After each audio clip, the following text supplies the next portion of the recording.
Bueno, estamos grabando este episodio de Mindhacker Podcast desde la Amazonía, desde la ciudad de Tena, la ciudad de la Guayusa y la Canela. Y pues quiero hacer una mención especial al Búnker 593 Inc. que nos ha acogido con estas hermosas instalaciones para poder grabar. También quiero agradecer a los chicos de Morete Lab, un trabajo increíble para que toda esta magia suceda. Y a Great English por hacer posible este episodio. Un gusto, Mindhackers.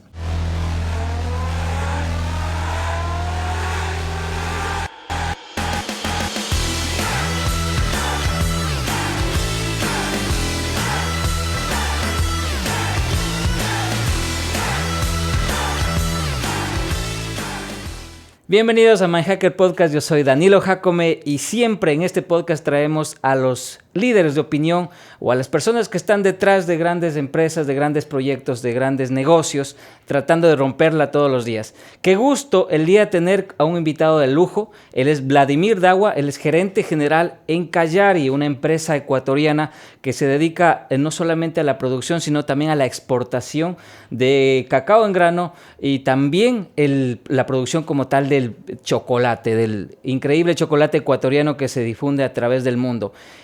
Con Vladimir vamos a hablar justamente de empresas, de la economía popular y solidaria, como se denomina en Ecuador, de cómo llegar a tener o a manejar una empresa exportadora de un producto tan importante para el Ecuador como es el cacao. Y también vamos a develar ciertos conocimientos de lo que es el cacao como tal. Qué gusto tenerte este día con nosotros, esta noche con nosotros, mi querido Vladimir. Yo sé que te costó llegar el día de hoy, así es que apreciamos más todavía el esfuerzo por estar aquí. Qué gusto tenerte aquí. Buenas noches. Buenas noches, estimado Danilo. Gracias por la invitación. Para mí siempre es un placer poder difundir el trabajo que desarrollamos en las organizaciones de la economía popular y solidaria y pues aquí en la provincia de Napo con Callari. Qué gusto. Cuéntame, estabas en Quito el día de hoy, ¿verdad? Así es, efectivamente el día de hoy estuvimos en Quito asistiendo a una serie de reuniones con clientes y cooperantes. Qué bueno, qué bueno. Y cuéntame, justo a este momento, a estas alturas de la empresa como tal, porque al fin del día es una empresa, debes tener muchas cosas súper claras, pero tengo entendido que estás detrás del proyecto desde que tuvo sus inicios, ¿verdad? Entonces, me gustaría entender primero que todo qué es Callari, pero antes de eso, dándonos dos pasos atrás, ¿quién es Vladimir? Cuéntame un poco sobre ti, cuál es tu perfil, cómo llegas a Callari.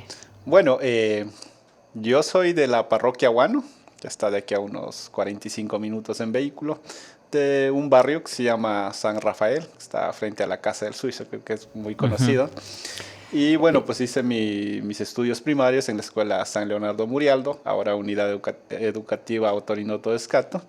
Hice mi secundaria y mi bachillerato en la Unidad Educativa Ciudad de Tena.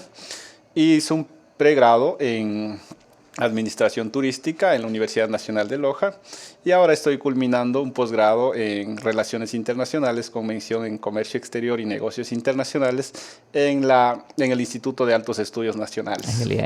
Por cierto, Vladimir nos comenta que nació y creció en la parroquia La Guano, que es una parroquia muy conocida acá en la provincia de Napo, y para quienes nos están siguiendo, estamos grabando en la ciudad de Tena, la ciudad de la Guayusa y la Canela. Qué gusto entender eso, esa dinámica justamente, ¿no? De que muchas veces es complicado cuando la educación pues es súper básica, se puede decir, sobre todo en la Amazonía. Tratar de escalar se vuelve más complicado todavía. Tratar de no solo escalar, sino de llegar a tener un nivel educativo que te permita conocer muchas más cosas. ¿Cómo fue ese camino para ti? Efectivamente, es complejo realmente salir desde la comunidad hacia la ciudad y sobre todo adentrarse en el ámbito académico y sobre todo rivalizar algunas cosas que no se dan muchas veces en las escuelas de la ruralidad. Y obviamente más en el sector donde nos encontramos, pues hasta el día de hoy hay que tomar una canoa motor para llegar a la escuela o al colegio. Es justo lo que quiero que me cuentes. ¿Cómo iba Vladimir Dagua a su escuela, en sus tiernos 8 o 11 años, qué sé yo? Bueno, desde los 5 años, desde que tengo uso de razón, pues en la mañana levantamos a las 5 de la mañana a hacer el desayuno o lo que había que servirse. Y posteriormente íbamos a la orilla del río a esperar una canoa motor cuando había el servicio de la tambería que ofrecía la prefectura de Napo en ese entonces. Y cuando no había la atención o no había el presupuesto, entonces teníamos que tomar canoa a remo para llegar Ya, remando para llegar a la escuela. Sí, entonces nos demorábamos ¿Qué tiempo hacías esto de...? En la ida, porque es de bajada, y nos tomaba como unos 10 a 15 minutos, pero al retorno se nos hacía como 2 horas y media, 3 horas. ¿Y alguna anécdota ahí, algún momento anécdotas, te puedo comentar muchas, pero... Lo que hacíamos es siempre con todos los compañeros, amigos, familiares que bajábamos, al retorno siempre aprovechábamos de las maravillas del río, ¿no? Del río Napo, entonces nos quedábamos ahí hasta altas horas de la tarde, entonces retornamos a casa y obviamente ahí recibíamos nuestro llamado de atención por parte de nuestros padres por llegar tarde. Sí, qué bueno. Pero gran experiencia, ¿no? Porque para quienes no lo conocen, es un espectáculo realmente ver el atardecer en el río Napo, que es un río bastante caudaloso, por cierto. Pues realmente una experiencia que está a la altura de cualquier otro destino a nivel mundial. Y tú lo tenías todos los días. Quizás no estabas en ese momento tan consciente del regalo que era ese paisaje para ti, ¿no? Sí, quizás no estuve consciente de lo maravilloso, de los atractivos naturales que tiene la provincia de Napo de manera especial. Sin embargo, también había la otra parte, ¿no? Que es complejo por el tema, por ejemplo, cuando llovía, cuando crecía el río, cuando no había el servicio de tambería, se volvía bastante complejo. Entonces, sí, por una parte tenía sus contras también. Vivir en la ruralidad y más de la Amazonía se vuelve cuesta arriba. No hay servicios básicos tan sencillamente.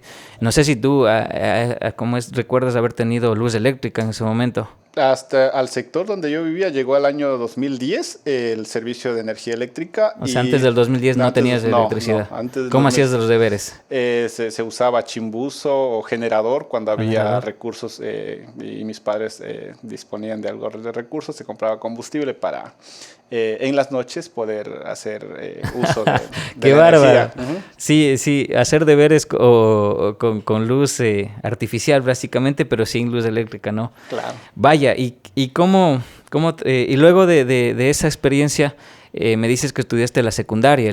Sí. ¿En dónde fue eso? Eso fue en la Unidad Educativa Ciudad de Tena, aquí en el Tena. Ya en Tena, claro, ya en la ciudad, el cantón Tena. En el cantón Tena y claro, mis padres cubrían el gasto del arriendo del cuarto y todos los costos que implicaba el hecho de convivir acá en el Tena.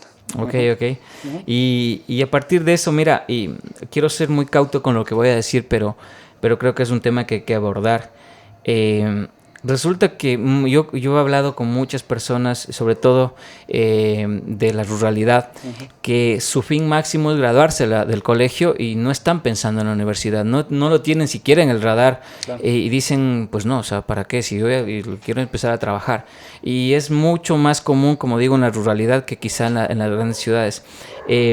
¿Tú tenías claro esto, quiero estudiar la universidad, o era algo que no se te venía todavía? Sí, realmente ¿cómo se llama? El consejo de los padres es muy importante en la fase de, no sé, en el nivel primario. Y recuerdo siempre a mi padre, que en su infancia fue huérfano de padre, entonces desde temprana edad tuvo que ir a trabajar a las diferentes empresas y obviamente recalcaba la importancia de la educación y el hecho de prepararse. Entonces siempre tenía muy claro de que sus hijos tenían que llegar a estudiar en la universidad. Aunque sea endeudándose. Así es. Mira qué importante eso de entender la educación como un motor del desarrollo personal y profesional. Entonces, finalmente tomas la universidad. ¿Qué estudias en la universidad?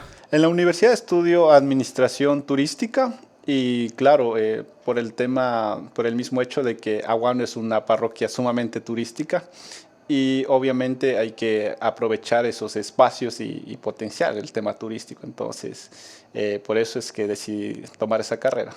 Ah, mira, o sea, tú tomas una carrera que te permite regresar a Aguano y hacer algo por Aguano, entonces, básicamente, ¿no? Sí, ese era el inicio, mi objetivo, pero en el camino se dieron algunas cosas y... Claro, la vida nunca te lleva por el camino que tú planificas. Así es. Pero es maravillosa al fin. Y posteriormente... Me comentas que estás terminando una maestría ahorita en Relaciones Internacionales con mención en Comercio Internacional.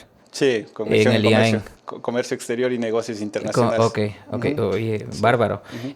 Por cierto, para quienes nos escuchan de fuera del Ecuador, el IAEN, el Instituto de Altos Estudios Ecuatoriano, pues vaya, tiene un componente gubernamental, ¿verdad? Así es. Pero que tiene la ventaja de tener en la planta docente a personas de altísimo valor.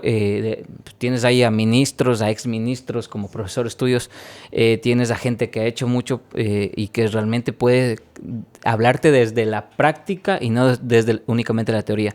Entonces, con ese contexto, ¿cómo llegas tú a estudiar esta maestría? ¿Qué entiendes cuando llegas a una maestría? A ver, yo opté esta maestría porque en principio es importante ver el tema de compartir con compañeros que estén ya trabajando inmersos en el ámbito laboral, lo referente a lo que es negocios internacionales y comercio exterior. Entonces, opté esa maestría porque no sé, estuve buscando esa opción que tenga que ver mucho con relaciones internacionales, y como estuve ya laborando en Callari, cuando vi la oportunidad decidí pues optar por un crédito, la cual fue de manera oportuna, cubrir el costeo de la maestría, y pues empecé. Entonces ya en clases pude conocer personas que trabajan en Cancillería, personas que están realizando, no sé, negocios de importación y exportación, profesionales que tenían mucho que ver en derecho internacional, derecho del comercio exterior, y docentes de una planta de docentes. Qué emocionante, ¿verdad? Como usted lo decía, ministros, exministros, cancilleres, embajadores. Entonces, tiene una planta de docentes espectacular, con profesionales de alta capacidad de responder a la realidad del estudiante, en este caso de posgrado. Genial. Y te agrega muchísimo valor, porque algo de lo que yo siempre he dicho es que la persona que debe hablarte de una cátedra, de una específica, debería haberlo intentado al menos, ¿no? O al menos fallado en esa área. Porque ¿cómo te hablo de emprendimiento si yo no tengo un emprendimiento? Nunca lo he tenido. Es como cuando, con todo el respeto para quienes son católicos, pero el padrecito quiere darte consejos de cómo llevar bien un matrimonio. En todo caso, el objetivo va por ahí, de tener, quizá, como te decía, profesores que hablen desde la práctica y no desde la teoría. Porque muchas universidades, y no voy a decir sus nombres, pero teorizan demasiado y no lo llevan a la práctica, ¿no? Entonces eso es muy importante para llevar a la práctica realmente el conocimiento. Entonces, bueno, qué interesante conocer esa evolución de la persona, pero también quiero hacer doble clic en la evolución de la empresa que tú dignamente y haciendo un gran trabajo, déjame decirte, lo estás dirigiendo, ¿no? Que es Callari. ¿Cómo surge Callari? ¿Cuál es la idea original de Callari? ¿Qué es lo que hace Callari? Ok, Callari surge allá por la década de 1990, a finales prácticamente, entonces estamos hablando de 1997, como una iniciativa de erradicar de alguna manera la intermediación y recibir precios justos en la comercialización de cacao, café. Del grano. Sí, del cacao grano. como materia prima, cacao, café y artesanías de cierta manera. Entonces, en ese entonces, a través de la fundación, en este caso Hatun Sacha, recibían voluntarios, y estos voluntarios tenían que hacer como proyectos de desarrollo para las comunidades, y aparece una voluntaria que propone trabajar en estas tres cadenas de valor, en este caso el cacao, el café y ¿cómo se llama? Artesanías. Artesanías. Entonces, ahí te hago una pregunta adicional. ¿Cómo los comuneros, la gente que producía estos productos primarios, cómo los comercializaba antes? Sí, comercializaban a través de los intermediarios, que yo digo que es un mal necesario, pero siempre estuvieron ahí, y iban a estas ferias en las diferentes, conocidas como las puntas, Okay. Donde hay un muelle, dicen es la punta. La punta, exacto. sí. Entonces, Muelle del río, ¿no? Claro, al muelle del río, y entregaban sus productos. Entonces, Eso. O sea, es una persona que va a recoger prácticamente de varios sectores el producto base, cacao, café, maíz, yuca, plátano, Sí, sí, sí. que son productos de la zona. Los recogía y pues, pero obviamente el precio Obviamente no era muy representa, bajo muy porque bajo. tenía que ganar su comisión. Entonces Así lo que es. decidieron es que debería Así romperse es. esa cadena, ¿ok? Efectivamente, el objetivo era eso, romper esa cadena de intermediación para llegar a mercados directos con pesos y precio justo, de alguna manera en ese entonces. Pero a la Pero par es una también, idea genial, o sí, sí. sea, Pero a es la una idea parte también genial. había una presión de las comunidades hacia las reservas que tenía la Fundación Hatun Sacha. Las comunidades indígenas, Sí, sí, de las comunidades quichuas, bueno, del cual quichos. también soy parte. Sí, sí, sí, sí. Había una fuerte presión por el tema de la caza, la tala de los árboles, la deforestación en sí. Entonces se plantea un proyecto desde la Fundación Hatun Sacha en trabajar en estas tres cadenas y al finalizar el proyecto debía estar una organización muy diferente a las organizaciones sociales, a las federaciones, una organización productora dedicada a la comercialización de estos productos que ya antes mencioné. Entonces es así como se consolida. Entonces se obtiene un financiamiento del Fondo Ecuatoriano Canadiense en ese entonces, FECT. Hasta el día de hoy es FEC, pero ahora lo conocen como Fondo Ecuatoriano para el Desarrollo. Ah, ok, ok.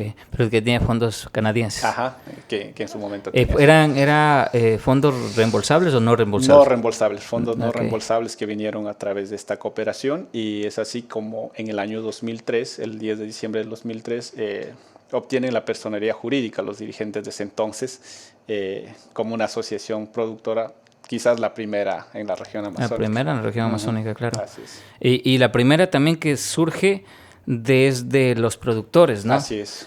Con el objetivo de mejorar tanto el proceso productivo como también sus vidas alrededor de Así eso. es, efectivamente. Qué bueno, qué bueno. Y se forma desde inicios como una empresa, o mejor dicho, como una organización de la economía popular y solidaria, ¿no? En sus principios estaba registrado ante el MISIP, Ok. ahora MIPRO. MIPRO, Sí, claro. entonces hubieron grandes cambios cuando vino la constitución. El MIPRO, por cierto, dando contexto, es del Ministerio de Productividad, ¿no es cierto? Así es, Ministerio de Ajá. Industria, Productividad y Competitividad. Así Cambian es. constantemente. Sí, depende del gobierno de turno. Así es. Pero básicamente el trabajo que hace es justamente pues apoyar a los productores y a la industria para generar recursos y a través de eso pues generar valor en sus productos. Ok, entonces, y posteriormente, Sí, entonces, al finalizar el proyecto, evalúan estas tres cadenas y usted recordará y los productores recordarán que a inicios de este milenio el precio del café lamentablemente se desplomó y muchos productores tuvieron que dejar las plantaciones de café. claro, Entonces, claro. esa cadena como que no se logró consolidar y optaron por trabajar en las cadenas del cacao y las artesanías. Y artesanías. ¿No? Uh-huh. Artesanías que por cierto son hechas con Con mano de las mujeres quichuas. Y aparte de eso, pues trae semillas de la Amazonía, de la chacra. Cuéntanos rapidito qué es la chacra. Bueno, Hazle cuenta que este contenido en audio lo consume mucho gente de fuera del Ecuador. Entonces quizá algunos términos pues es importante darles contexto, ¿no? ¿Qué es la chacra? Bueno, la chacra es un sistema de producción ancestral de nuestros quichuas de la Amazonía, que tiene una combinación de biodiversidad. No solo está el cultivo, sino están plantas medicinales, árboles forestales, frutales, y que de alguna manera es el espacio donde convive la familia. Entonces es un sistema de cultivo sostenible, amigable con el medio ambiente y que de alguna manera también genera fuentes de ingreso para las comunidades. Genial. Básicamente, pues, una descripción magistral que nos acaba de dar Vladimir. Justamente es eso, ¿no? Tratar de que el productor no solamente logre una comunión con el medio ambiente, pero también que tenga un recurso que le permita sostenerse económicamente a él y a su familia, ¿no? Así es. Pero sin dañar el medio ambiente. Eso es la chacra. Qué gusto. Entonces, deciden por el cacao. Así es, entonces deciden por el cacao y por allá ya en el año 2004-2005 también se plantean elaborar varios proyectos y postular de cierta manera. Y es donde identifican a la GIZ y logran hacer un proyecto de comercialización de cacao. La GIZ es la cooperación alemana, La ¿no? cooperación técnica alemana pues, es una cooperación que tiene Ecuador con Alemania. Y en ese entonces pues, estaban trabajando en el eslabón del cacao. De la producción del cacao y decidieron... Pues, pero ¿qué tienes mejor dicho, qué requisitos debes cumplir para que la GIZ diga es un proyecto que quiero yo financiar y apoyar? Tienen que ser proyectos sostenibles. Con el medio ambiente. Sí, con el medio ambiente, con la sociedad y el tema también de lo económico, retribuir. Entonces, para comentarle, la GIZ tiene varios proyectos que se llaman PPP, Develop, público-privado. Okay. Entonces, reciben de alguna manera financiamiento de empresas que están en el extranjero, pueden ser alemanas o suizas, que inyectan recursos a la cooperación para que a través de ellos se ejecuten proyectos de desarrollo en países en vías de desarrollo, para asegurar la producción que sale desde estos países. Entonces, o sea, asegurar quiere decir también asegurar la calidad del producto. Sí, la calidad del producto y que el producto, la cadena de suministro llegue a este cliente que está pagando a la cooperación. Ese era el concepto inicialmente. Una consulta ahí adicional.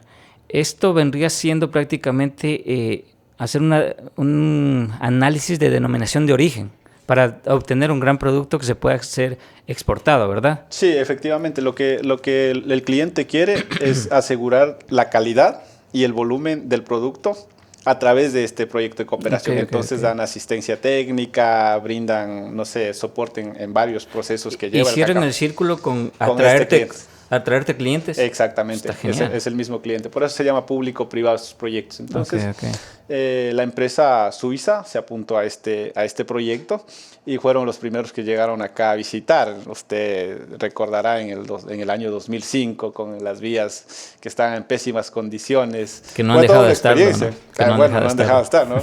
Fue una experiencia vivirlo, ¿no? Ellos hasta ahora lo comentan, ¿no? El gerente general, el gerente comercial que ahora... De la empresa suiza, dices, empresa... Sí. Cuéntame un poco de la empresa suiza. A ver, esta empresa está muy cerca a Zurich, tienen su planta de procesamiento y lo que ellos hacen es dar valor agregado hasta chocolate al granel.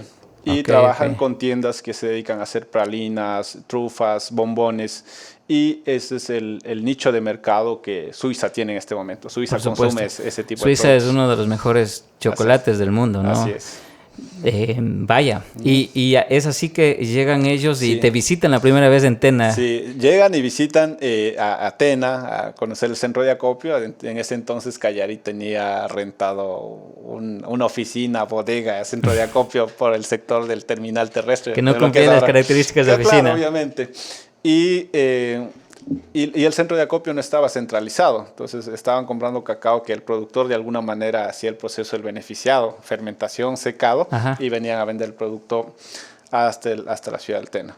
Y el producto nunca fue homogéneo, entonces la recomendación de esta empresa es, bueno, señores, ustedes tienen una organización, centralicen el centro de acopio en un solo sector, compren el producto fresco, hagan el proceso de beneficiado. Lo que consiste el beneficiado es la fermentación, el secado, la clasificación y la homogenización del producto.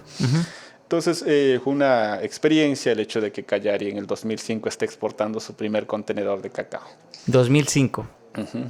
O sea, en 2003 sucede esto de que empiezan con la cooperación alemana, con los fondos canadienses, y para 2005 Sí. Enviaron su primer contenedor. Sí. En ese trayecto lo que estaban haciendo es comprar cacao y entregar en Guayaquil a los exportadores. Ese era el máximo logro que se había tenido. Básicamente el grano lo estaban distribuyendo en Ecuador. Sí, en Ecuador, a los exportadores, ¿no? Y el primer contenedor se fue a Suiza. A Suiza, efectivamente. Vaya, primero que todo, para un estudiante también del tema de negocios internacionales, cuando emprendes y tienes un negocio o en este caso una organización y logras enviar tu primer contenedor, yo creo que es uno de los logros, una de las metas más grandes que tienes, y pues a partir de ahí empiezas realmente el camino, pero lograrlo es difícil. Entonces, ¿cómo lo vivieron desde Callari? Sí, los directivos de ese entonces muy felices, muy contentos, orgullosos de haber obtenido este logro y sobre todo que este producto haya llegado por primera vez a Suiza desde el Cantón Tena. a raíz de eso, pues De también... productores quichuas agrícolas. De acá de la Amazonía, del Napo, del Tena. Pero también había esta observación de parte del cliente. Es un muy buen cacao, pero sabe que tiene que mejorar en estos aspectos porque quizás tiene un perfil de acidez muy elevado, o está muy amargo, o el producto no es homogéneo. Entonces hubo esa recomendación para mejorarlo, ¿no? Claro, pero es obvio, ¿no? Entonces, si voy a traer este producto desde la Amazonía ecuatoriana, debe tener ciertas características que me permitan a mí tener un gran producto, ¿no es cierto?, allá en Suiza. Así es. Y es parte justamente del proceso de exportar un producto. ¿Cuándo llegas tú, o mejor dicho, estás siguiendo el proceso como productor primero? Sí. Eras un productor más de todos los demás. ¿Cómo inicia ese proceso de vinculación de Vladimir con la empresa? Con Callari. Con Bueno, Callari. yo me involucro con Callari desde mi adolescencia porque mi mamá es socia de Callari. Ajá, Entonces es parte de los socios fundadores y era partícipe de estos talleres que desarrollaban para hacer el tema de las artesanías, mejorar la parte productiva del cacao. Uh-huh. Escuchaba mucho de Callari y bueno, ya por el año 2007 estuve aquí en el Tena y por invitación de unos amigos fui a conocer el centro de acopio de Callari, que ya estaba centralizado en ese entonces, que está en Huertos Familiares 2, ¿no? Uh-huh. Entonces ahí era un centro de acopio muy pequeño y ayudaba en el tema de seguridad, de brindar seguridad porque en el perímetro no había nada en ese entonces. Y también apoyar en procesos de post cosecha, ¿no? A clasificar, a ensaquillar. Pero quizás ni siquiera tienes un sueldo ese tiempo, ¿no? Sí, era reconocido de alguna manera un valor significativo. Un valor simbólico más bien. Claro, exacto, un valor simbólico que de alguna manera ayudaba a sustentar algunos gastos que uno tenía acá. Uh-huh. Entonces fue tu primer acercamiento con la empresa. Así es. Y luego, ¿cómo se da la transición a ser el gerente de la organización? Pasaron los años, yo trabajaba en época alta en el proceso de post cosecha. En época alta iba a colaborar porque me pedían y mis amigos hasta el día de hoy, el ingeniero Carlos, que es el presidente de esta organización, me llamaba, decía, ven a colaborar y yo participaba. Y también, como una organización está obligado a rendir cuenta a sus socios, realizamos asambleas, ¿no? Entonces, en esas asambleas colaboraba siempre, me gustaba ser partícipe, a redactar actas, a estar muy presente, ¿no? Y activo. Y ya por el año 2014 aparece el cambio, esta transición del MIPRO a la superintendencia. Fue un cambio de brusco. Economía Popular y Solidaria. Exactamente, desde el MIPRO a la superintendencia fue un cambio. Aquí creo que hay que hacer una aclaración, y es que en Ecuador en el año 2013 se promulga una ley que es la Ley de Economía Popular y Solidaria, que básicamente habla de economía social, que se conoce más a nivel mundial. Y se promulga esta ley y crea una superintendencia específica para controlar a las organizaciones de la economía popular y solidaria. Y ahí es que se podría decir que se llega a tener justamente la responsabilidad con esta nueva superintendencia, ¿no? Así es.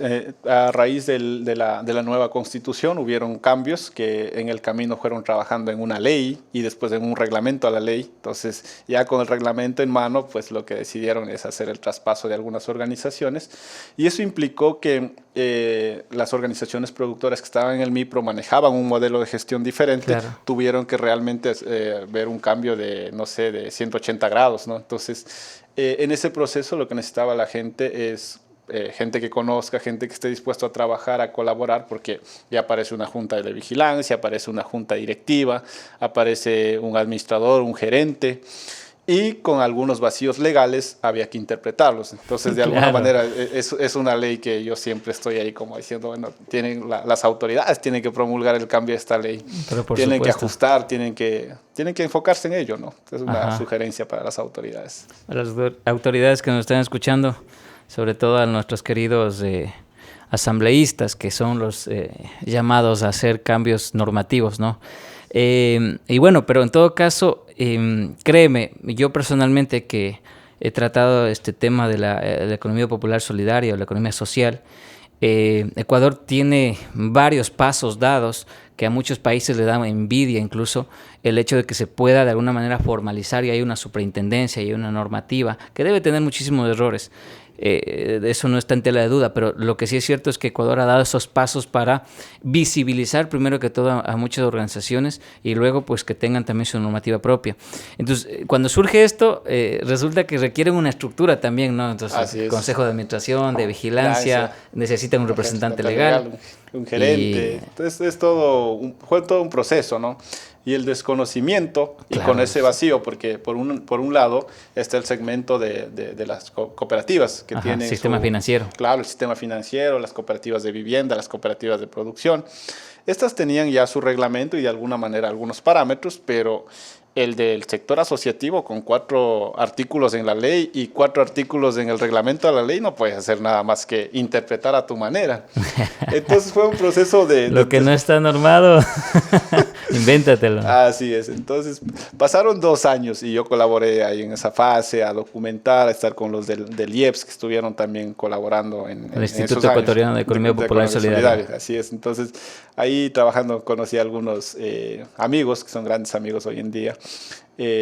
Que nos ayudaron a regularizar el tema de obtener la resolución primero del hecho de haber fusionado o traspasado. Entonces viene una resolución que emite la CEPS, la Superintendencia de Economía Popular y Solidaria, adecuar los estatutos como corresponde y también ya empezar a trabajar con este órgano directivo, órgano de control y la parte gerencial. Claro, o sea, todo el tema de gobierno... Sí.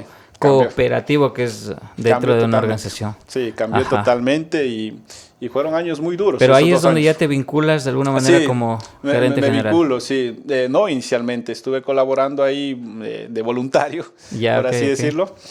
Y en el año 2016, para el año de 2016, me asignan como representante legal. Y claro, había un gran reto. Entonces, la organización no había tenido claro en esos 3 años que tomaron. Prácticamente el gerente o la gerente de ese entonces no tenía claro cuáles eran sus funciones. Por supuesto. La junta directiva, la junta de vigilancia. O sea, no había una interactuación entre estos organismos. No estaban coordinando trabajo. Exactamente. Porque aparte, y quiero hacer ahí doble clic porque, a ver, administrar una empresa...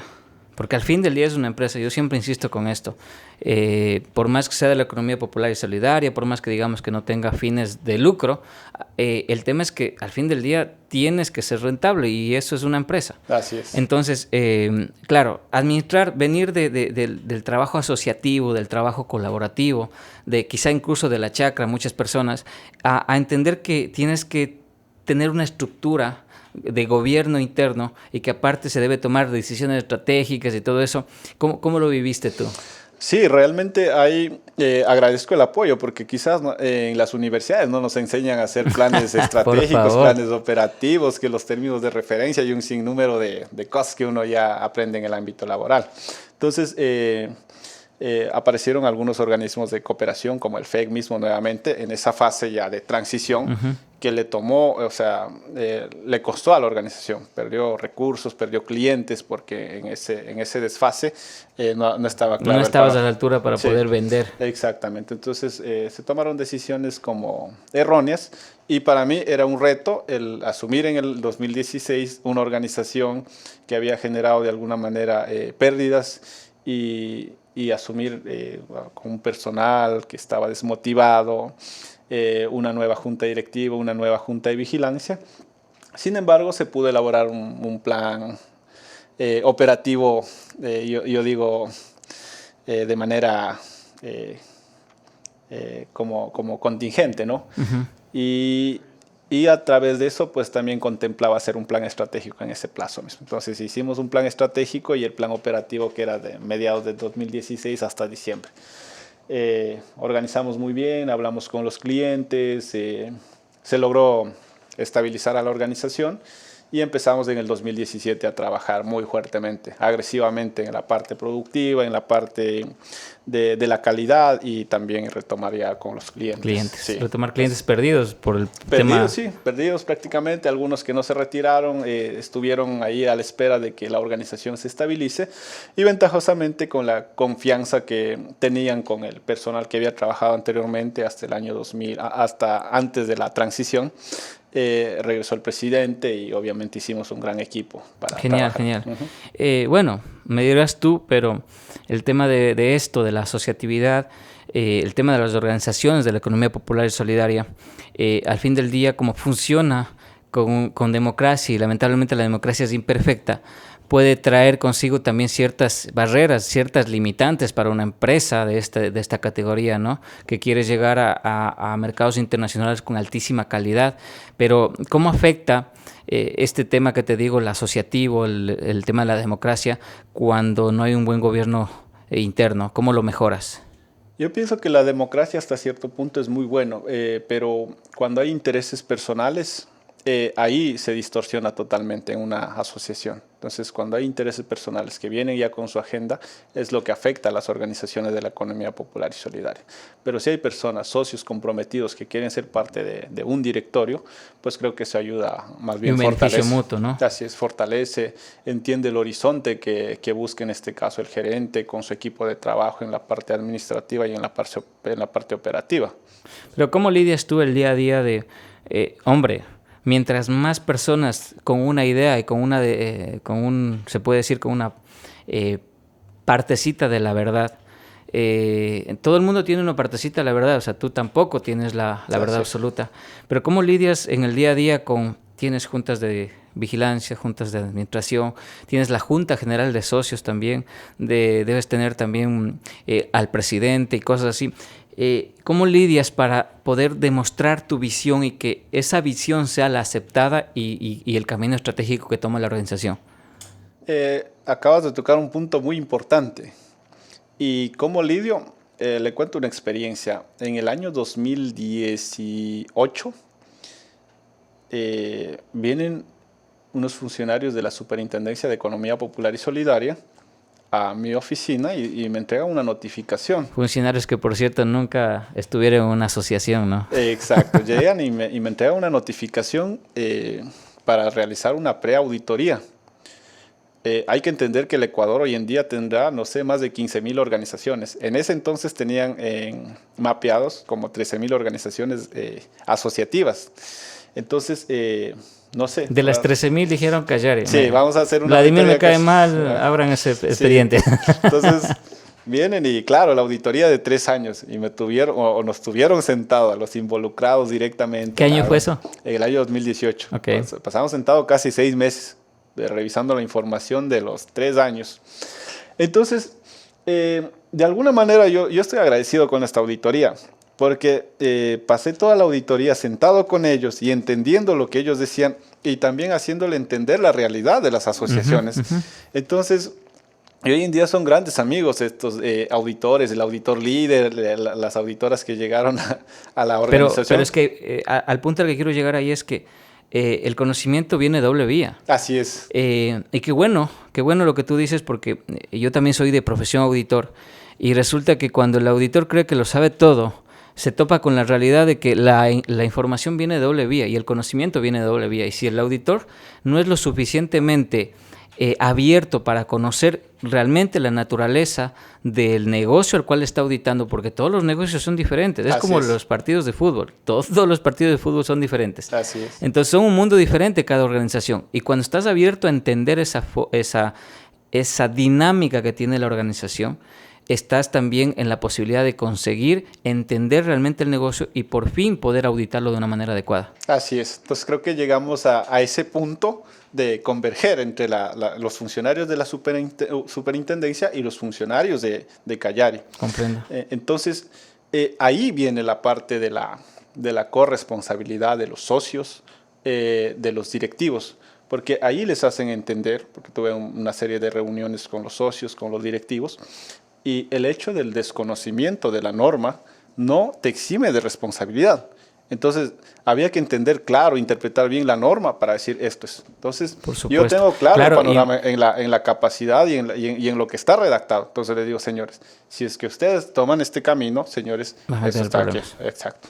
Y es muy interesante lo que tú comentas porque en mi trajinar laboral he conocido varias asociaciones de la economía popular y solidaria también que desconocen la norma y que no tienen el conocimiento mínimo de entender que muchas veces esas acciones que están tomando pueden tener repercusiones no solo civiles, administrativas, de una multa, de una situación parecida, sino incluso penales. Penal, así es. Y resulta que van por la vida tranquilos sin saber que están cometiendo un grave error y qué bueno que pueda existir también esta lectura adecuada de cómo es realmente tomar el camino adecuado para no infringir la norma, seguir siendo sostenibles pero no infringiendo normas. Así es. Entonces, yo siempre estoy concientizando a los productores, a los directivos, señores.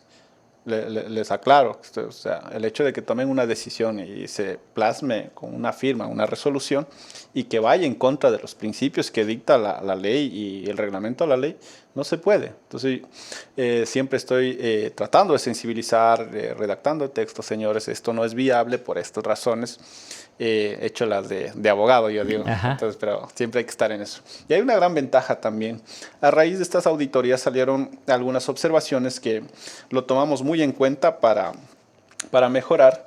Y obviamente se complementó con una certificación que sacamos que se llama la de Comercio Justo, Fair Trade Internacional, que fue a fusionar totalmente con lo que queríamos. Entonces, pero mira, me das la razón entonces en el sentido de que justamente puede ser que la norma sea imperfecta, puede ser que las personas incluso no conocían mucho el tema de cómo son las asociatividades en la ruralidad, pero claro, el hecho de que exista ya una superintendencia que venga, incluso se tome la molestia de educar a los directivos, eso permite que haya una mejora realmente exponencial del nivel de gestión de esa organización. ¿Estamos de acuerdo, no? Así es, Danilo, verás. De hecho, este año estuvimos casi todo el año haciendo el proyecto de reforma al estatuto, a los reglamentos, pero también siendo asesorado por unos funcionarios de la Superintendencia de Economía Popular y Solidaria para no tergiversar o malinterpretar la norma. Entonces, claro, que esté de acuerdo. Entonces,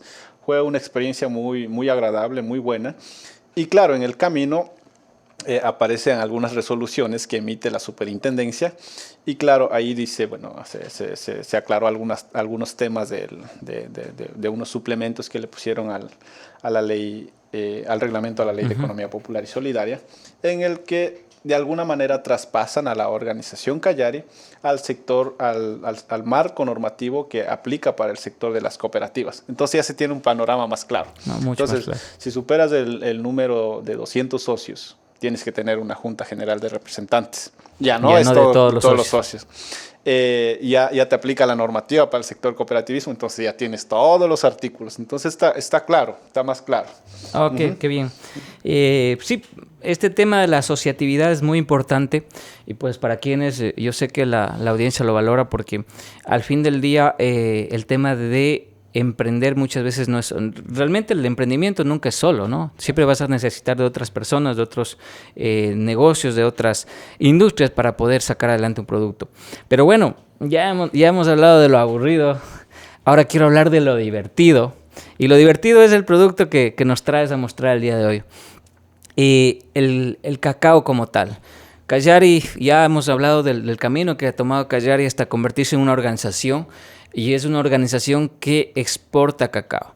Cuéntame un poco del tema, hacia dónde estamos exportando al momento cacao como tal, producto final, y también, en este caso sería mejor dicho, chocolate, y también como cacao como grano, ¿no? Sí, Danilo, hoy en día estamos trabajando con 3 productos como materia prima.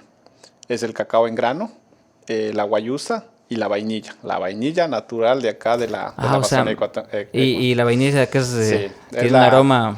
Ya te he de comentar qué propiedades y qué características tiene esta vainilla. O sea, ahorita no están enfocados únicamente entonces en el cacao y chocolate. No. Hoy en día estamos con 3 productos que los productores pueden comercializar directamente con nuestra organización. Y son estos 3 productos. Genial.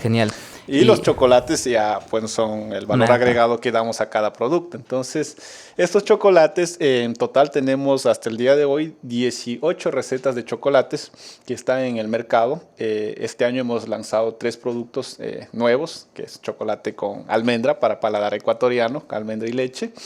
Y también nuestros chocolates... Cuando dices de paladar ecuatoriano es porque primero le metes otros saborcitos Y segundo, es un nivel de cacao bajo, ¿verdad? No, le digo porque es un chocolate dulce. Claro, Tiene pero un no es 50. amargo, por No, eso. no es amargo, yo lo llamo la introducción del paladar ecuatoriano a un chocolate fino. ¿Sí? Ok, Entonces, ok. nuestros chocolates iban desde el 62% hasta el 85% de concentración de cacao. Pero esta nueva barra que hemos sacado es al 55% Ya, es lo que te decía, de es un bajo concentración. nivel, Sí, claro. sí, así es. Porque miren, para quienes no han probado todavía el chocolate Callari, yo no sé qué están haciendo ahí afuera, les quiero invitar a probar Callari como tal. Está ya en varios países, está produciéndose en Ecuador, en la Amazonía ecuatoriana. Y, por ejemplo, el producto que tú tienes aquí, ¿de qué porcentaje es? A ver, este es un chocolate artesanal que tiene una combinación con naranja y al 63% de cacao. ¿Qué es lo que tratamos de distinguir con estas barras? ¿Qué es lo que nos hace diferentes? Tratamos de fusionar el chocolate con los sabores que salen de la chacra, en este caso la naranja, el ¿Qué sabores banano. nomás tienes? Tenemos chocolates con una fusión de naranja, limón, banano, La de mango. banano está increíble, ¿eh? Sí, Pruébenla. entonces, en total 12 diferentes en este tipo de porcentaje, hasta hace poco tiempo. Entonces, ahora hemos incrementado la línea de mango y maracuyá, entonces que ya lo vamos a probar más adelante. Qué bueno, qué bueno. Y eso, o sea, eso ha sido una experiencia. Y cuéntame, este tema, me permites, mira, si pueden ver en cámara, este es del 63% de cacao y hay barras de hasta 80. Hasta 85%. 85%. Es un cacao que ya viene siendo, vaya, es bastante amargo, pero para quienes somos amantes del chocolate es una delicia completa poder probar uno de ellos. Incluso yo creo que, pues no sé si muchas personas que nos escuchan conocen de las bondades del chocolate en torno a que puedas, dicen que te logra elevar las defensas, te logra también incluso ser mucho más feliz, dicen, ¿no? Y la verdad es que si pruebas un chocolate que está vaya, al 80% de cacao puro, yo creo que se puede conseguir mucho más. Y realmente en mi caso les recomiendo bastante, si están pasando por una depresión, un chocolate al 80% y va a ser un aliciente para lo que estén pasando. Para luchar contra la ansiedad, hombre, para luchar contra la depresión incluso. Y bueno, Callari, como tú me comentabas esto, tienes hasta el 85%, ¿no es cierto? Así es. Y mezclan el sabor fuerte del cacao con ciertas frutas, como el caso de la naranja, como el caso del banano. ¿Qué otros sabores extraños tienes? Porque resulta que la gente, sabes que cuando yo voy fuera del país siempre me llevo unos chocolatitos Callari. Y la gente les parece increíble las combinaciones que hay luego incluso hay con ají. Cuéntanos un poco al respecto. Así es, tenemos chocolates con una combinación de ají con canela, chocolate con nibs y sal. Entonces son sabores como uno se pone a pensar y dice, qué extraño, o sea, raro, no lo probaría o quizás no me guste, pero cuando lo prueban, realmente el toque de la sal les deja como... ¡Wow! ¿Qué es esto? O sea, ¿qué es esto? O sea, lo quiero llevar, dicen. Entonces sí, los tenemos ahí, como les decía, con vainilla. Un nuevo sabor desbloqueado en la mente. Con ¿no? sacha inchi, por ejemplo. ¿Qué es el sacha inchi? ¿Nos puedes contar? Bueno, el sacha inchi es el más conocido a nivel mundial como el maní del Inca, o bueno, aquí lo decimos sacha inchi, que es maní de monte. Ajá. Y pues es una trepadora que se cultiva de alguna manera en las chacras, y esto pues produce unos manís o unos tipo almendra. Tipo almendra, sí. Y tiene propiedades como tiene el omega 3, 6, creo que hasta el 9, entonces... con una combinación de chocolates, pues queda Vaya. Espectacular. Y yo la he probado como es tostadas. Ajá. Y es una delicia realmente. Qué pena que no muchas personas que están fuera del país quizá no la conozcan, pero pueden comprar Callari, que lo vendes con... ¿Cuál es ese que me decías? ¿Cómo lo llamas? Nosotros lo llamamos el sacha inchi, chocolate sacha inchi al 63%. Al 63%, ¿va? Y cuéntame, con todos estos avances que tienes, porque también tienes una línea premium, ¿no? Que lo tenemos justo por detrás. Sí, así es. con todos estos avances en generar un producto de altísima calidad, ¿en qué países estás ya exportando al momento y cuáles son tus fuertes como Callari, quiero decir? Bueno, al momento estamos exportando a Australia, estamos exportando a Alemania, Francia e Inglaterra en la parte de Europa y República Checa, se me pasaba, y estamos en Estados Unidos. En Estados Unidos también. Cuéntame, ¿cuál es el producto más atractivo para estos mercados?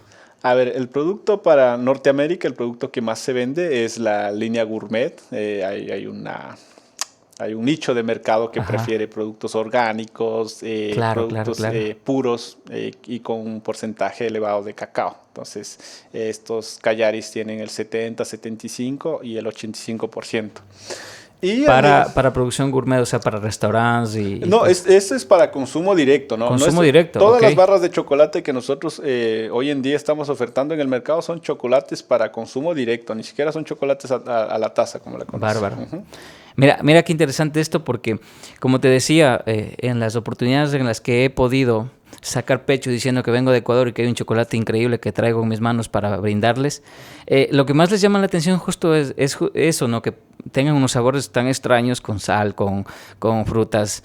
Y lo segundo que les llama muchísimo la atención es que estaban muy acostumbrados a consumir chocolates procesados que vienen no con cacao, sino con pasta o manteca de cacao.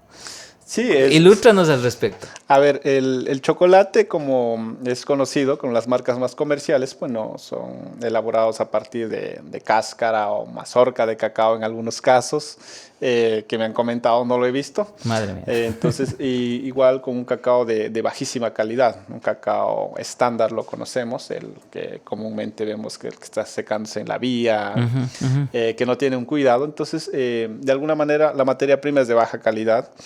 Y la manteca o los sucedáneos que ponen estos productos hacen que el costo de producción sea realmente bajo. Entonces, estos chocolates, por ejemplo, no tienen ni siquiera lecitina de soya, tienen manteca de cacao pura que se extrae del mismo grano.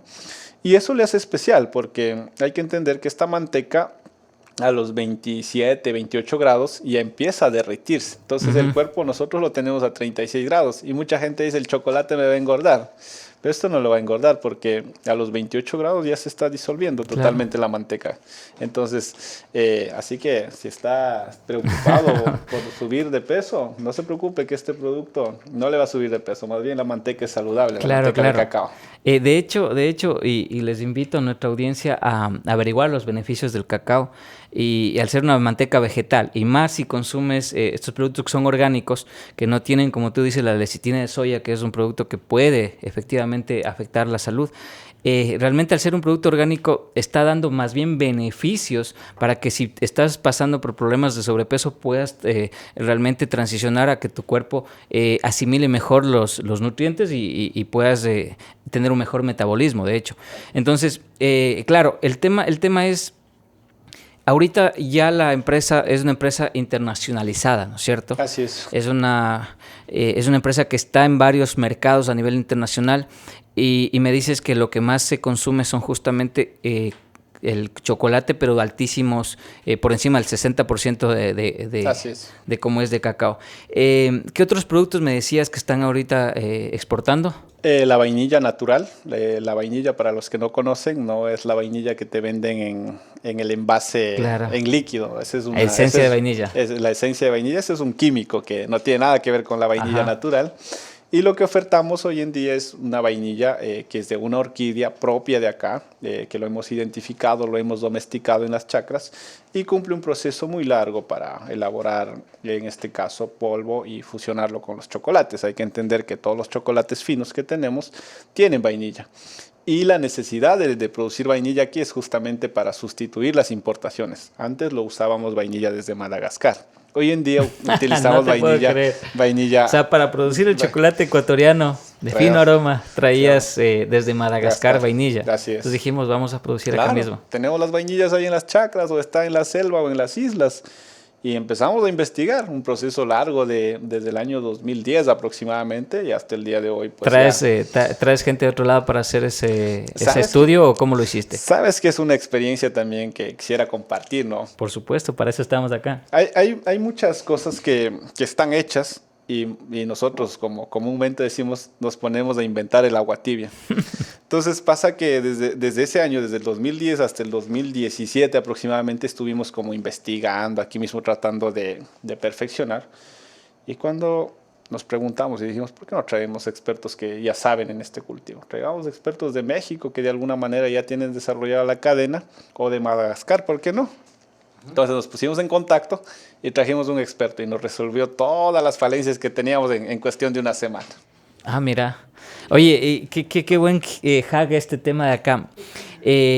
Resulta que ese problema que acabas tú de comentarlo, no es un problema solo que tuvo Callari, es un problema que tienen las empresas, pero a nivel global. Así es. Entonces, entendiendo todo este andamiaje de conocimientos, de técnicas, de metodología, de procedimientos que debes tener en la mente para poder llegar a la mayor cantidad de compradores posible, a la mayor cantidad de países posibles, obviamente implica una responsabilidad bastante importante en torno a lo que estás haciendo con Callari.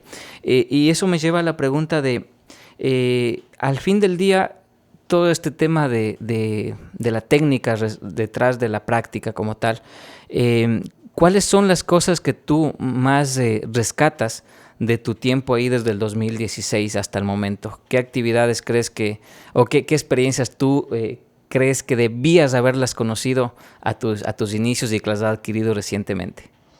Bueno, yo creo mucho en el aprender haciendo y sobre todo en el intercambio de experiencias.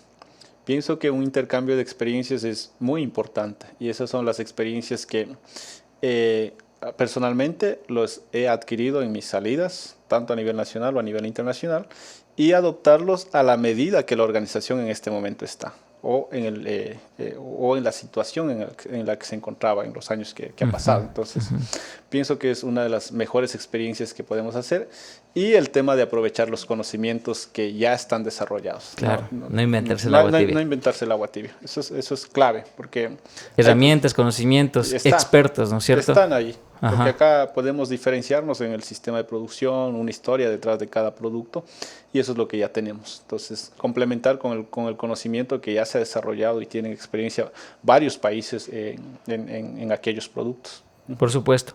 Entonces, estamos aquí hablando con Vladimir Dagua sobre el trabajo de Callari, que es un trabajo de comercio justo, que es un trabajo sostenible con el medio ambiente, que es un trabajo que aparte ha llevado la marca Callari, que es una marca emblema ecuatoriana, a muchos países del mundo, y ha hecho probar a paladares extranjeros lo que es la producción local agrícola. Es un gran aporte realmente el que está haciendo, y pues por eso justamente queríamos adentrarnos un poco en el tema. Y lo que me lleva justamente a que quiero que a este episodio le agreguemos un poco de valor contándole todo lo que implica conocer y catar un buen chocolate. Entonces, por poner un ejemplo, partamos del hecho del tema de los porcentajes. ¿Qué implica eso? Que es cacao al 60%, cacao al 70%. Bueno, un chocolate como ingrediente básico debe tener azúcar, manteca y cacao.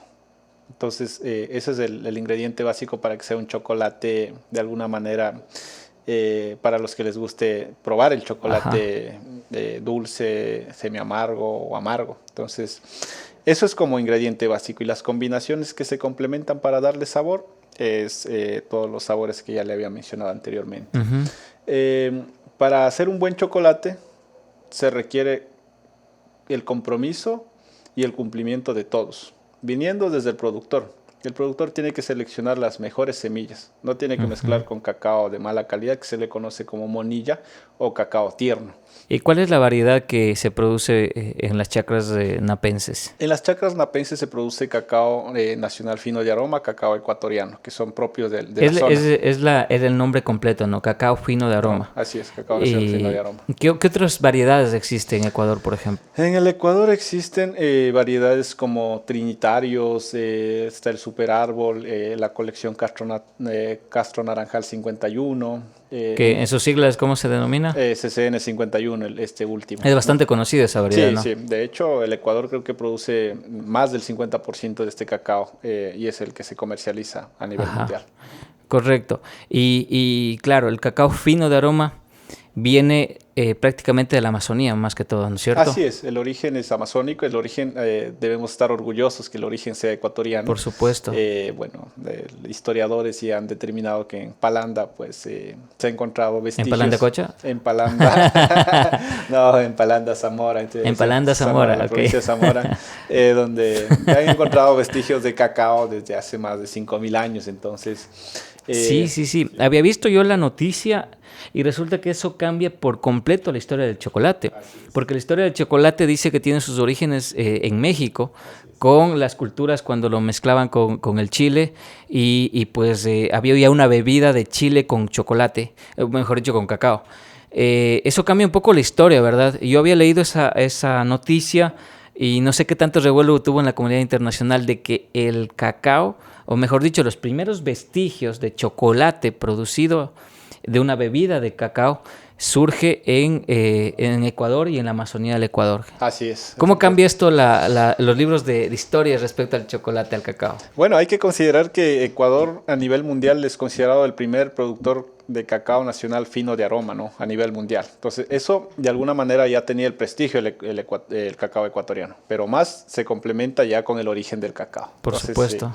Eso cambió y por eso muchos clientes deciden comprar cacao en Ecuador, deciden adentrarse, conocer más del cacao ecuatoriano y es así como Ecuador pues cada vez va incrementando más su producción. Estamos llegando ya a las 400.000 toneladas de cacao en estos años. Mira que el nombre no es un nombre escogido al azar, ¿no? Cacao fino de aroma es porque efectivamente el cacao napense, el cacao ecuatoriano en todo caso, pero sobre todo el amazónico, que es cacao fino de aroma por su nombre como tal, tiene justo esta cualidad. ¿Qué tan cierto es, Vladimir, que empresas extranjeras, empresas que se dedican a la producción de chocolates finos, compran una parte de ese cacao fino de aroma para conseguir un mejor, justamente, aroma en sus productos finales? Efectivamente, la mayoría o clientes con los que hablamos o con los que frecuentamos siempre afirman esta afirmación que para corregir los sabores y los perfiles del cacao es necesario poner el cacao ecuatoriano a sus mezclas. Ok. Mira qué interesante. Entonces, los expertos en chocolate requieren de cacao ecuatoriano para que su producto tenga la calidad suficiente. Mira qué interesante. Y pues vaya, lo interesante detrás de eso también es que puedas tener en la puerta de tu casa un cacao, mejor dicho, un chocolate de excelente calidad como los que hemos visto ahora. ¿Qué sabores nos has traído el día de hoy, a ver, Vladimir? El día de hoy he traído chocolate con naranja, con banano, que es el que tenemos aquí al con nibs de cacao, con ¿Cuál maracuyá. es el más alto porcentaje que tienes ahí? Es el 80%. Este de acá. Sí. 80% con nibs y sal andina. Nibs y sal andina. Cuéntame un poco al respecto, porque tener 80% de nivel de cacao es un alto porcentaje. ¿Cómo logras este porcentaje? Y pues vaya, también qué tan consumido es en Ecuador esto. Este tiene una combinación con sal. Eso le hace de alguna manera una combinación perfecta. No se le siente de alguna manera la tan poca acidez o amargura que se le siente. La acidez y la amargura varían mucho en función al proceso que ha tenido el cacao. Y eso es lo que te comentaba antes, que para hacer un buen chocolate necesitas un buen cacao. Y para ello necesitas garantizar la cadena de suministro. El productor tiene que encargarse de entregar un buen producto, cacao de buena calidad. Llega al centro de acopio, tiene que fermentar, cumplir los ciertos grados en este caso, de fermentación al que llega. Aquí en la Amazonía estamos llegando a los 59 grados de fermentación, o sea, en temperatura. Asimismo, un buen proceso de secado, no tan acelerado ni tampoco tan demorado. Tiene que tener la temperatura óptima en los invernaderos y por el plazo que van hasta los 8 días. Ese es el tope. Entonces, una buena selección, la tamizada del grano de cacao, la separación de los diferentes tamaños para un buen tueste. Eso es lo que garantiza que un cacao que tenga un porcentaje elevado arroje todos los aromas y sabores que tiene. Entonces ahí Comprendo. puedes catar un buen chocolate, un buen cacao. Si tú envías un cacao que no ha sido fermentado, que solo ha sido secado aceleradamente, eso Y obviamente que de hecho la fermentación agrega muchísimo sabor, muchísimo, ¿no? sí, sí. Ahí es donde sucede realmente La la magia. magia. Ujú, la magia. Qué bien. Ahí, sí, ahí es donde sucede la magia, porque libera todos los aromas y sabores de un buen cacao. Ujú, comprendo. Y bueno, al fin del día, como te decía, muchos, hace un momento te lo comentaba, muchos de los chocolates que se consumen fuera tienen solamente pasta de cacao, o no sé si, mejor dicho, manteca de cacao. ¿Cuál es la diferencia entre consumir uno de esos productos y consumir este chocolate de 80%? Hay algunos Para alguien que no productos. sabe de chocolate, o sea, ¿cuál es la diferencia? Lo que anteriormente le comentaba es que estos chocolates son productos naturales, nada de sucedáneos. Entendería que hay algunos productos que tienen inclusive origen de manteca animal, Animal. para complementar. Incluso. Sí, incluso. Claro. Entonces, hay que separar esa partecita. Este es un producto natural que tiene productos netamente, nada de sucedáneos, no contiene ni conservantes, ¿no? Hay que entender eso, entonces, pero tienen una durabilidad Por la manteca se conserva solo, manteca, sí, así es, manteca de cacao, que se separa. vegetal. Así es. Ok, Entonces, o sea, ¿qué tiempo puedes guardar una barra de este la chocolate? validez de esto es de 18 meses, de la vigencia ¿cómo se llama? De la barra de chocolate. Comprendo. Sí, O sea, tranquilamente sin ponerle ningún tipo de sin preservante. poner nada, Genial. sin poner nada de preservantes. Este es un producto netamente natural. Genial, genial, Vladimir. Vaya, realmente el trabajo que están haciendo a través de Callari, sobre todo, no solamente por la internacionalización de la empresa, sino sobre todo, desde mi punto de vista, es el trabajo que están haciendo con los comuneros, con los productores quichuas, que les están dando dignidad, que les están dando precio justo y que permite que ellos también saquen de la pobreza. Quizá a muchos de ellos les ayudará también Callari con su responsabilidad social, como lo comentabas hace un momento. Quien compra una barra de chocolate de Callari también está aportando con un porcentaje para las actividades de responsabilidad social que tiene la empresa en torno también no solamente a sus asociados, sino también a la comunidad en la que se desarrolla, ¿no? Y eso es lo más importante de entender cómo funciona una empresa de la economía popular y solidaria. Vladimir, insisto con la pregunta quizá, ¿de qué te hubiera gustado saber a tus 20 que sabes ahora a tus 30 y picos, que no sé qué edad exactamente tienes? ¿Qué te hubiera encantado saber? ¿Qué me hubiera encantado saber? Un modelo de negocio, o sea, el hecho de conocer una empresa, no sé, estoy diciendo una utopía, ¿no? Uh-huh. Que es algo perfecto, pero existen organizaciones a nivel de país que son referentes y tienen un crecimiento espectacular. Me hubiera gustado saber las técnicas de manejo, la parte del conocimiento del manejo administrativo, gerencial, financiero, todos esos temas, pero ajustados a una organización de la economía popular y solidaria. Eso. Comprendo.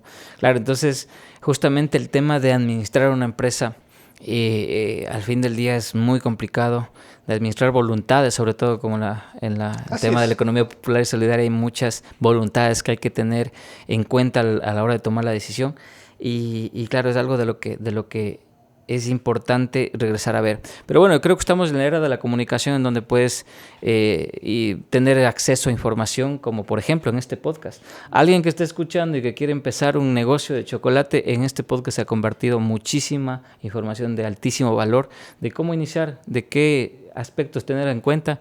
Y si no, Vladimir, ¿cómo te encuentran en redes para que te puedan seguir? Bueno, yo tengo mi perfil siempre con mi nombre, Vladimir Dawa. ¿Y en Instagram cómo estás? Igual, Vladimir Dawa. Vladimir Dawa. Vladimir, qué gusto tenerte aquí. Créeme, me encantaría poder hablar de toda la cadena productiva, de toda la cadena de suministro que tú tienes respecto a la producción de cacao y a la vainilla, que me acabo de sorprender. Justo en un episodio anterior de Mindhacker, que te invito a revisarlo, tuve a uno de los profesores de Supply Chain Management, que creo que es uno de los mejores del país, a Roberto Rosales. Te invito a escuchar el podcast, ahí habla muchísimo justamente de estos temas. Yo le dije, oye, ¿qué productos crees que van a tener un impacto positivo y que si estuviera yo dedicado a emprender con el objetivo de exportar, debería echarle más ojo? Me dijo justamente productos orgánicos, justamente productos que están hechos sosteniblemente con precios justos y todo este tema. Y créanme, justamente Callar es uno de los ejemplos más radicales en torno a dar valor al producto que estamos haciendo. Finalmente quisiera pedirte algún consejo para los jóvenes o no tan jóvenes que nos están escuchando. Bueno, yo pienso que la perseverancia y el trabajo en equipo y la comunicación continua con todos los involucrados en un negocio es muy importante. Eso creo que hay que saber consensuar y sobre todo aprender de los que saben. Por supuesto. Aprender de los que saben. Y pienso que ese es un sabio consejo que daría. Escuchar calladito de los que saben. Si no sabes, más bien escucha. Con humildad. Sí, con humildad. Eso. Comprendo. Y para eso está en este tipo de contenido. Esto ha sido Mindhacker Podcast. Ha sido un gusto tener a Vladimir. Nos ha agregado muchísimo valor, hemos aprendido muchísimo de lo que es una empresa socialmente responsable, una empresa de la economía popular y solidaria. Es una organización que él va dirigiendo de una manera bastante acertada desde mi humilde criterio. Y vamos a tratar de seguir conversando, Vladimir. Esperemos tenerte en un nuevo episodio para ver cuáles son los pasos siguientes de Callari, que entiendo van a ser muy, muy interesantes. Les dejamos con esa premisa que nos va a dar Vladimir cuando siga creciendo su negocio, que se vienen proyectos interesantes, ¿verdad? Así es, Danilo. Muchísimas gracias por la invitación y siempre disponible, ¿no? Para este tipo de entrevistas y sobre todo compartir experiencias también, ¿no? Desde su punto de vista, aquí hablando, pues he aprendido también mucho. Perfecto. Vamos a degustar nuestras barras de chocolate. Por el momento me despido. Esto ha sido Mindhacker Podcast. Nos encuentran en todas las redes, estamos en todas las plataformas para escuchar. Desde ahí, justo desde nos escuchan. Nos pueden escuchar en Apple Podcast, en Spotify. También estamos en YouTube en formato video, en Facebook, en Instagram, en todas las redes que se les pueda ocurrir. Síganos y denos más consejos de cuáles son las personas que quieren escuchar en ese podcast. Hasta pronto.